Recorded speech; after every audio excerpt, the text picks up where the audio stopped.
வணக்கம் நண்பர்களே, welcome to Maha's learning hub. நான் மகராஜன். தினமும் ஒரு யூஸ்ஃபுல் வீடியோ போடுவோம். நீங்கள் நம்ம சேனலுக்கு முதல் முறையாக வரீங்க அப்படின்னா உடனே சப்ஸ்கிரைப் பட்டனை பிரஸ் பண்ணுங்க, அந்த பெல் ஐக்கானை பிரஸ் பண்ணுங்க. அப்பதான் நான் அப்லோட் பண்ற வீடியோ உங்களுக்கு உடனடியாக நோட்டிபிகேஷனா வரும். இது ஃப்ரீ தான். முழு வீடியோவையும் ஸ்கிப் பண்ணாம பாருங்கள். சரி, வாங்க வீடியோக்குள் போகலாம். வணக்க நண்பர்களே, இன்னைக்கு நம்ம பார்க்க போறது ஒரு செம ஸ்போர்ட் பத்தி. நம்ம ஊரு விளையாட்டு ஹேண்ட்பால். வேகமும் விவேகமும் ஒன்னா சேர்ந்து ஒரு அற்புதமான ஆட்டம் அது. வாங்க இந்த விளையாட்டுக்குள்ள இன்னும் ஆழமா போலாம். ஹேண்ட்பால்னா என்னன்னு யோசிக்கிறீங்களா? சிம்பிளா சொல்லணும்னா ஃபுட்பாலோட வேகத்தையும் பாஸ்கெட் பாலோட அந்த நேர்த்தியையும் ஒன்னா சேர்த்தா எப்படி இருக்கும்? அதுதாங்க ஹேண்ட்பால். பந்து கையில, கோல் கண்ணுல, ஆட்டம் சும்மா படு விறுவிறுப்பா இருக்கும். இதுல ஒரு டீமுக்கு 7 பேர் இருப்பாங்க. ஆனா இதுல நாம ரொம்ப பெருமைப்பட வேண்டிய விஷயம் என்ன தெரியுமா? நம்ம இந்திய மகளிர் அணி தெற்காசிய போட்டிகள்ல தங்கம் ஜெயிச்சிருக்காங்க. அவங்களோட இந்த வெற்றி இருக்கே, அது இந்த விளையாட்டுக்கு இந்தியாவுல ஒரு பெரிய நம்பிக்கையை கொடுத்திருக்கு. சரி, இன்னைக்கு நாம என்னென்னலாம் பார்க்க போறோம். முதல்ல ஹேண்ட்பால்னா என்ன, அதோட ரூல்ஸ் என்னன்னு பாப்போம்.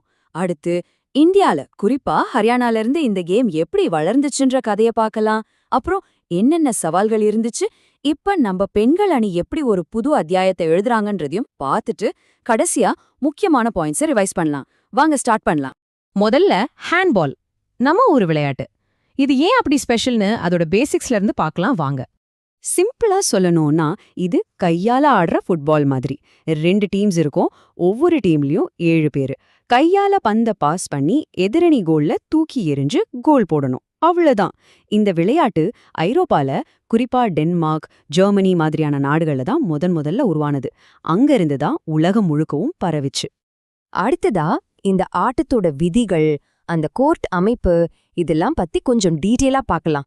அப்பதான் கேமோட சுவாரஸ்யமே புரியும். இதான் ஒரு ஹேண்ட்பால் கோர்ட். 40 மீட்டர் நீளம், 20 மீட்டர் அகலம். இதுல நீங்க ரொம்ப முக்கியமா கவனிக்க வேண்டியது அந்த கோலை சுத்தி இருக்கிற 6 metre goal area.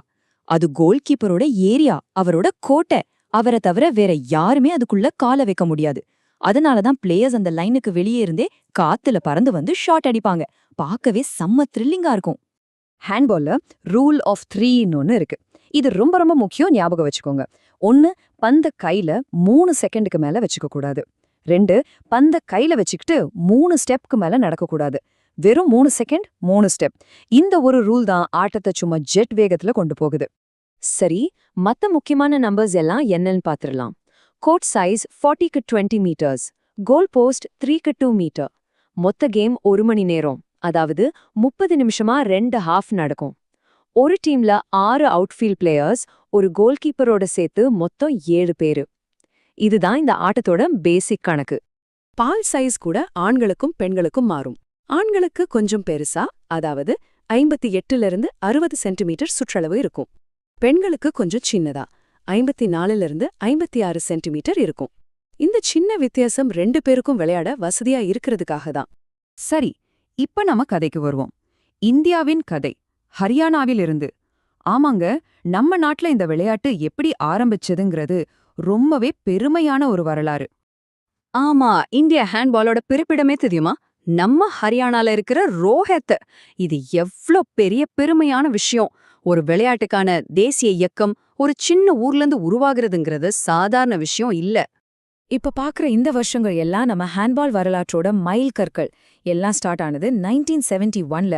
ஜகத்சிங் சௌஹான்றவரு ரோத்தக்ல handball federation of இந்தியாவை ஆரம்பிச்சாரு. அடுத்த வருஷமே 1972ல முதல் நேஷனல் சாம்பியன்ஷிப் அங்கே நடந்துச்சு. செம்மையா சொந்த மண்ணுல ஹரியானாவே கோப்பைய தட்டிட்டு போனாங்க. அப்புறம் 1979ல நம்ம ஆண்கள் டீமும், 1993ல பெண்கள் டீமும் ஆசிய அளவுல முதல் முறையா களமிறங்குனாங்க. ஆனா இந்த பயணம் முழுக்க பூக்கள் தூவின பாதையா எல்லாம் இல்ல. நம்ம ஹேண்ட்பால் பல கடுமையால் சவால்களையும் சில கசப்பான உண்மைகளையும் சந்திக்க வேண்டியிருந்தது. அத பத்தி இப்ப பார்க்கலாம். இந்த ஒரு வரி ஒரு கசப்பான உண்மையை சொல்லுது. கிட்டத்தட்ட 4 வருஷம் இந்தியா ஹேண்ட்பால் நிர்வாகத்துல நடந்த சண்டைகளால அப்படியே முடங்கி போச்சு. ஃபெடரேஷனுக்குள்ளேயே சண்டை, கோர்ட் வழக்குகள்னு ஒரே குழப்பமா இருந்துச்சு. இதனால பிளேயர்ஸோட எதிர்காலமே கேள்விக்குறியாச்சு. உண்மையிலேயே அது ஒரு 2 காலம்தான். இந்த சண்டைகளால என்ன ஆச்சு? பிளேயர்ஸோட வளர்ச்சி நின்னு போச்சு. கோச்னால சரியா வேலை செய்ய முடியல. கோர்ட் கேஸ், சஸ்பென்ஷன் வருஷ கணக்குல நேரம் வீணா போச்சு. நீங்களே யோசிச்சு பாருங்க, ஒரு ஸ்போர்ட்ஸ் பிளேயரோட கரியர்ல முக்கியமான வருஷங்கள் இப்படி சட்டச்சிக்கல்ல வீணானா அது எவ்ளோ பெரிய நஷ்டம்.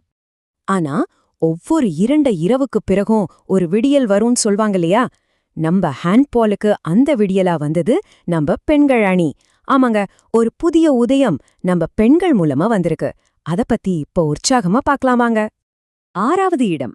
2024ல நடந்த ஆசியா மகளிர் சாம்பியன்ஷிப் போட்டியில நம்ம டீம் 6வது இடத்தை பிடிச்சது. இது இந்தியாவோட பெஸ்ட் எவர் பெர்ஃபார்மன்ஸ். இது சாதாரண வெற்றி இல்ல, இத்தனை வருஷ கஷ்டத்துக்கும் போராட்டத்துக்கும் கிடைச்ச ஒரு பெரிய அங்கீகாரம். அப்போ இது மகளிர் ஹேண்ட்பாலோட பொற்காலமா? ஆமான்னு சொல்றதுக்கு நிறைய காரணங்கள் இருக்கு. சவுத் ஏஷியன் கேம்ஸ்ல தங்கம், ஸ்கூல் லெவல்ல புதுசா திட்டங்கள், டிவில மேட்ச் டெலிகாஸ்ட் பண்றதுக்கு ஒப்பந்தம்னு அடுத்தடுத்து நல்ல விஷயங்கள் நடக்குது. இது எல்லாத்தையும் விட முக்கியமா 100 கோடி முதலீட்டுல பெண்களுக்காக ஒரு புது ஹேண்ட்பால் லீக் வரப்போகுது.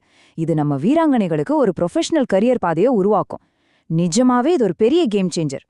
ஓகே, இப்போ நாம இவ்ளோ நேரம் பேசினதுல இருந்து ரொம்ப முக்கியமான சில பாயிண்ட்ஸை மட்டும் டக்குன்னு ஒரு தடவை பாத்துரலாம். முதல்ல நம்ம HFI எப்ப ஆரம்பிச்சாங்க? அக்டோபர் 10, 1971. எங்க? ஹரியானால இருக்கிற ரோதக்ல. இந்த இடத்தையும் வருஷத்தையும் மறக்காதீங்க. அடுத்து கேமோட பேசிக்ஸ். ஒரு டீமுக்கு 7 பிளேயர்ஸ், கோர்ட்டோட சைஸ் 40க்கு 20 மீட்டர். அப்புறம் அந்த முக்கியமான ரூல் ஆஃப் 3, அதாவது பந்தோட 3 ஸ்டெப் தான் எடுக்க முடியும், பந்த கையில 3 செகண்ட் தான் வச்சுக்க முடியும். இதுதான் ஆட்டத்தோட வேகத்துக்கு முக்கிய காரணம். புதுசா லீக் வருது, புது புது பிளேயர்ஸ் உருவாகுறாங்க, மீடியா வெளிச்சமும் கிடைக்குது. இதெல்லாம் பார்க்கும்போது இது இந்திய ஹேண்ட்பாலோட பொற்காலமா இருக்கலாமா, ஒரு புது சகாப்தத்தோட தொடக்கமா? நீங்க என்ன நினைக்கிறீங்க? இத பத்தி யோசிங்க. நாம அடுத்த பகுதியில சந்திக்கலாம். நன்றி. நன்றி நண்பர்களே. இந்த வீடியோ உங்களுக்கு யூஸ்ஃபுல்லா இருந்துச்சுன்னு நினைச்சீங்கன்னா லைக் பண்ணுங்க, ஷேர் பண்ணுங்க, சப்ஸ்கிரைப் பண்ணிட்டு மறக்காம பெல் ஐகானையும் பிரஸ் பண்ணுங்க. இருங்க, அடுத்து என்ன டாபிக் வேணும்னு கமெண்ட்ல சொல்லுங்க. அடுத்த வீடியோவில் சந்திப்போம். நன்றி, வணக்கம்.